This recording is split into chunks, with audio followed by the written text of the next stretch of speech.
একটা ছোট্ট গ্রামে একজন ছেলে থাকত। তার নাম ছিল রাজু।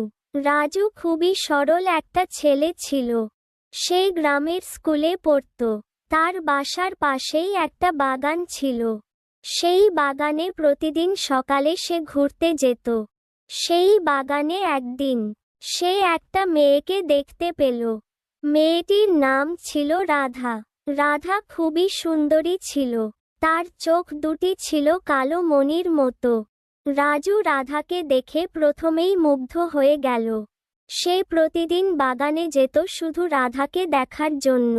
দিনগুলো যত যত পার হচ্ছিল তত তত রাজুর মনে রাধার জন্য ভালোবাসা বাড়তে থাকল।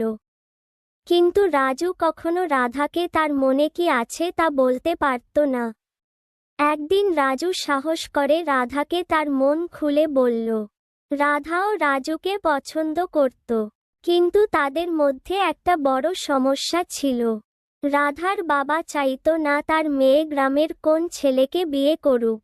সে চাইতো তার মেয়ে শহরে পড়াশোনা করে একজন ডাক্তার হোক।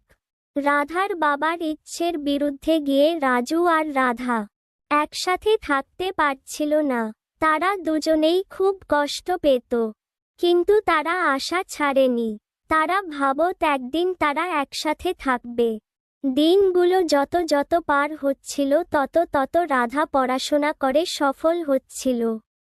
সে একজন ভালো ডাক্তার হয়ে উঠল, আর রাজুও তার গ্রামে অনেক কাজ করে সফল হয়েছিল।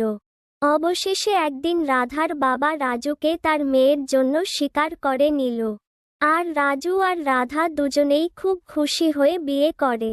তারা সুখে শান্তিতে বাকি জীবন কাটায়।